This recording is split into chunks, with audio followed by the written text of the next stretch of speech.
الحمد لله نحمده ونستعينه ونستغفره ونعوذ بالله من شرور أنفسنا ومن سيئات أعمالنا من يهده الله فلا مضل له ومن يضلله فلا هادي له وأشهد أن لا إله إلا الله وحده لا شريك له وأشهد أن محمدا عبده ورسوله اللهم صل على محمد وعلى آل محمد كما صليت على إبراهيم وعلى آل إبراهيم إنك حميد مجيد اللهم بارك على محمد وعلى آل محمد كما باركت على إبراهيم وعلى آل إبراهيم إنك حميد مجيد أما بعد فإن خير الحديث كتاب الله وخير الهدي هدي محمد صلى الله عليه وسلم وشر الأمور محدثاتها وكل محدثة بدعة وكل بدعة ضلالة وكل ضلالة في النار. أعوذ بالله السميع العليم من الشيطان الرجيم. بسم الله الرحمن الرحيم. يا أيها الذين آمنوا اتقوا الله حق تقاته ولا تموتن إلا وأنتم مسلمون. يا أيها الناس اتقوا ربكم الذي خلقكم من نفس واحدة وخلق منها زوجها وبث منهما رجالا كثيرا ونساء واتقوا الله الذي تساءلون به والأرحام إن الله كان عليكم رقيبا. يا أيها الذين آمنوا اتقوا الله وقولوا قولا سديدا يصلح لكم أعمالكم ويغفر لكم ذنوبكم ومن يطع الله ورسوله فقد فاز فوزا عظيما. صدق اللہ العظیم. میرے محترم اور مکرم سامعین، اسلام نے جس طرح اور ضروری مواقع کے لیے بہترین ہدایات دی ہیں، اسی طرح اس اہم موڑ پر جسے ہم نکاح کا موڑ کہتے ہیں، اس موقع کے لیے بھی بہترین ہدایات دی ہیں، جن میں پاکیزگی بھی ہے اور جن میں انسان کے لیے سہولت بھی. سب سے پہلی بات جس پر اسلام زور دیتا ہے وہ یہ ہے کہ نکاح صحیح نکاح ہونا چاہیے. مثلا نکاح لڑکا لڑکی آپس میں طے نہ کریں، بلکہ لڑکے کے اولیاء اور لڑکی کے اولیاء مل کر اس بات کو طے کریں، کیونکہ لڑکا اگرچہ بالغ ہے لیکن پھر بھی یہ عمر کمزور عمر ہوتی ہے جذبات کے لحاظ سے، اس لیے اسے بھی چاہیے کہ اپنے اولیاء کی بات پر اعتماد کرے. اور لڑکی تو ویسے ہی جذباتی ہوتی ہے، اس لیے شریعت نے شرط لگائی ہے کہ جب تک اس کا ولی اس نکاح پہ راضی نہ ہو وہ نکاح نہیں ہوگا. نکاح کے لیے لڑکے اور لڑکی کے اولیاء کا راضی ہونا بلکہ ان کا اس کو طے کرنا یہ بہت ضروری ہے. البتہ یہ بھی ضروری ہے کہ لڑکے اور لڑکی پہ جبر نہ ہو، اس لیے پابند کر دیا گیا اولیاء کو کہ وہ اجازت حاصل کریں. لڑکی کے اولیاء کو خصوصاً پابند کیا گیا کہ وہ لڑکی سے اجازت طلب کریں. حضور اکرم صلی اللہ علیہ وسلم کی زندگی کے دوران ایک ایسا واقعہ پیش آیا کہ خنساء بنت خدام ایک عورت تھی رضی اللہ عنہا. ان کا نکاح ان کے والد محترم نے ان کی اجازت کے بغیر کر دیا. وہ لڑکی آپ کی خدمت میں آئی اور کہنے لگی کہ جناب رسول اللہ صلی اللہ علیہ وسلم میں اس نکاح پہ راضی نہیں ہوں۔ تو اللہ کے رسول صلی اللہ علیہ وسلم نے وہ نکاح باطل کر دیا کہ ایسا نکاح نکاح نہیں جس میں لڑکی سے اجازت طلب نہ کی گئی۔ تو اس میں کسی پہ ظلم بھی نہیں ہوتا، نہ لڑکے لڑکی پہ ظلم، کیونکہ ان کی رضامندی شرط ہے، اور نہ ہی خجالت اور فضاحت ہے کہ کوئی لڑکی لڑکا آپس میں بات طے کر کے آپ خود ہی نکاح کر لیں، اولیاء کو پتہ بھی نہ ہو۔ اس کے اولیاء ہو سکتا ہے اس نکاح کی وجہ سے معاشرے میں ذلیل ہو جائے، اور اکثر ایسے ہوتا ہے۔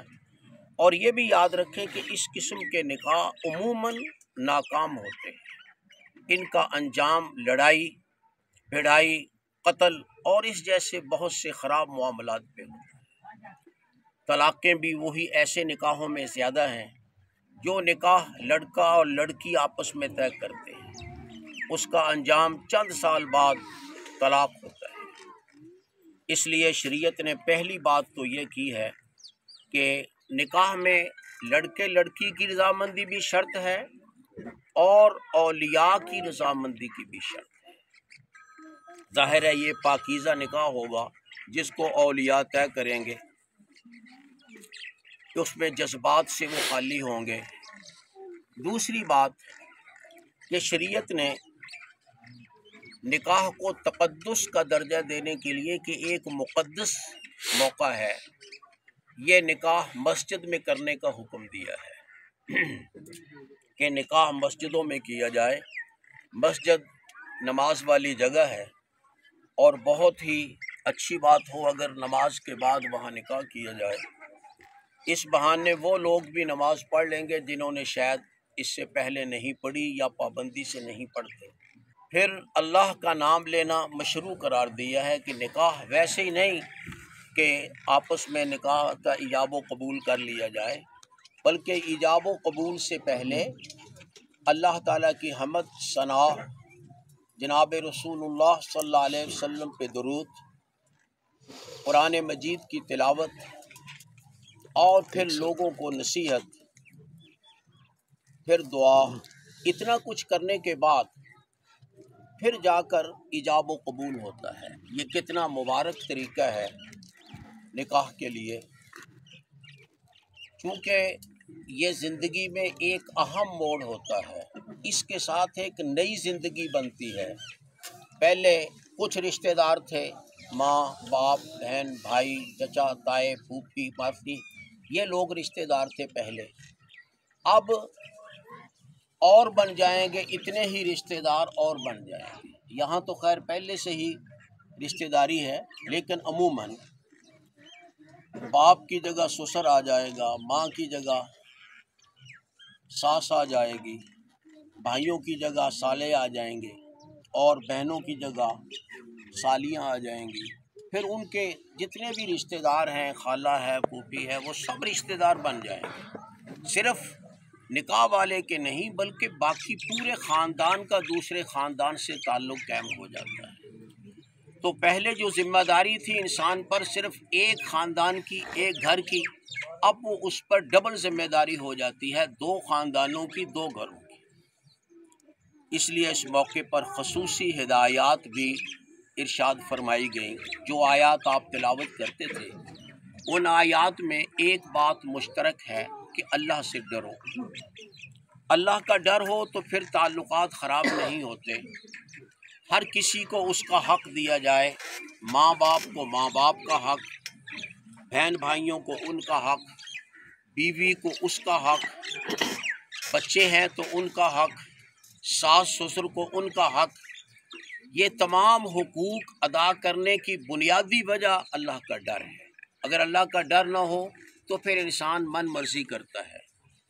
اس لیے بار بار یہ جو میں نے آیات تلاوت کی ہیں، جو اللہ کے رسول صلی اللہ علیہ وسلم نے ہمیں اس موقع پر پڑھنے کے لیے فرمایا ہے، ان میں بار بار یہ لفظ آیا ہے، اتقوا اللہ، ایمان والو اللہ سے ڈرو، لوگو اپنے رب سے ڈرو، اے ایمان والو اللہ سے ڈرو، اے ایمان والو، رشتوں کو توڑنے سے ڈرو، رشتوں کے حقوق ادا کرو، یہ حکم دیے ہیں۔ اور پھر ایک خاص بات آخر میں ارشاد فرمائی، قولوا قولا سدیدا، کہ سچی بات کہو۔ شادیوں کے موقع پر عام لوگ جھوٹ بولتے ہیں، اپنے آپ کو اصلی مرتبے سے بڑا ظاہر کرتے ہیں۔ یہ عموماً ایسے ہوتا ہے، یہ تو خیر رشتہ داری والا ہے، سب کو جانتا ہے ایک دوسرے کو، کوئی مسئلہ نہیں ہے۔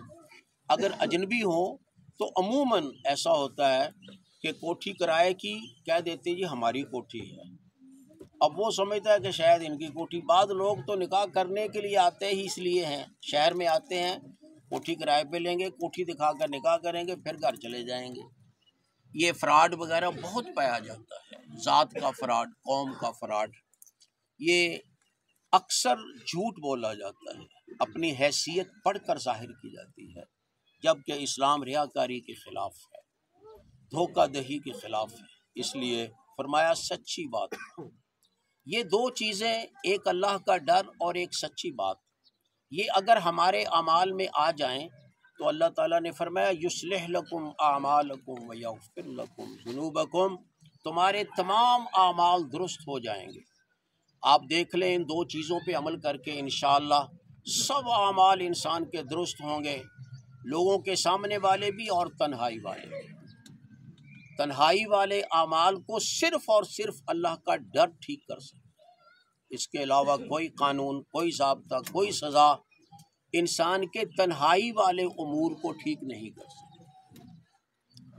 اس لیے یہ دو چیزیں اگر ہوں گی تو انشاءاللہ ہمارے اعمال درست ہو جائیں گے۔ اور فرمایا وَيَغْفِرْ لَكُمْ ذُنُوبَكُمْ، اللہ تعالیٰ تمہارے تھوڑے بہت کمی کوتاہی جو ہے اس کو تمہیں معاف کر دیں گے۔ نیت درست ہو، اللہ کا ڈر ہو، سچ ہو تو گناہ اللہ تعالیٰ معاف کر دیتے ہیں، کمی کوتاہی کو اللہ معاف فرما دیتے ہیں۔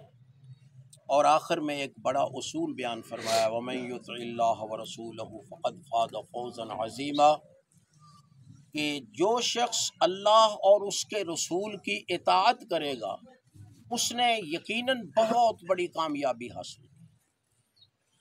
یہ حقیقت ہے جس کا پتہ عموماً ہمیں مرنے پہ لگتا ہے یا کسی کے مرنے کے بعد لگتا ہے، کہ اصل کامیابی کیا ہے؟ اللہ اور اس کے رسول کی اطاعت، جس سے دنیا بھی بنتی ہے، آخرت بھی بنتی ہے، یہاں بھی عزت نصیب ہوتی ہے، آخرت میں بھی بلندی نصیب ہوتی ہے۔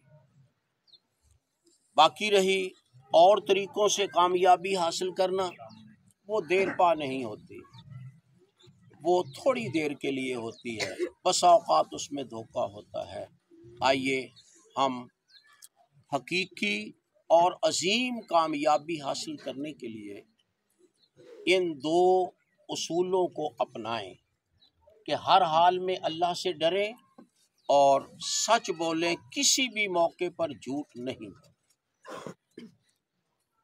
ہم جو اس وقت رشتہ طے کرنے چلے ہیں یہ الحمدللہ آپس میں رشتہ دار ہیں، اللہ تعالیٰ ان کے اس رشتے کو، ان کے تعلقات کے لیے مزید مضبوطی کا ذریعہ بنائے، آمین۔ اللہ تعالیٰ ان کے لیے برکت فرمائے، آمین۔ ہاں جی، محمد راشد حسین صاحب آپ کو کا نصف تولہ سونا بصورت زیور بطور مہر منظور ہے؟ اچھی کہی دا کوئی نہیں سونے ہونا جیسے دوجے بیٹھے اچھی کو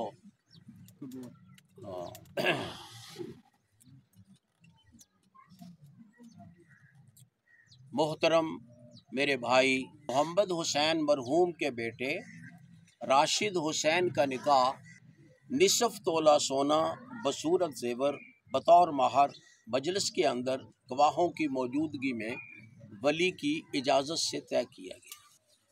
محمد حسین مرحوم کے بیٹے راشد حسین کے ساتھ محمد راشد حسین کے ساتھ نصف تولہ سونا بصورت زیور بطور مہر مجلس کے اندر گواہوں کی موجودگی میں ولی کی اجازت کے ساتھ شرعی طریقے کے مطابق طے کیا گیا۔ اللہ تعالیٰ برکت فرمائے، آمین۔ اللہم صلی علی محمد۔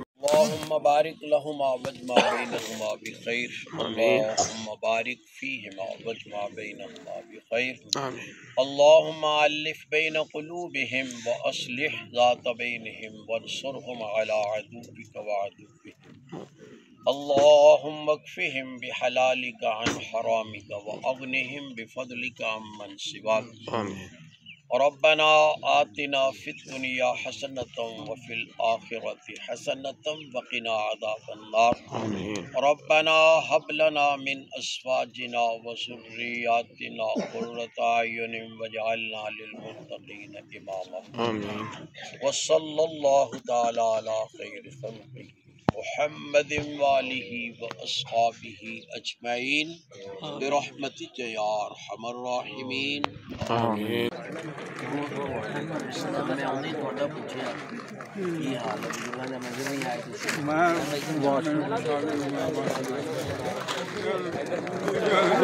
وہ ایک منٹ سارے مینو ادھر نہیں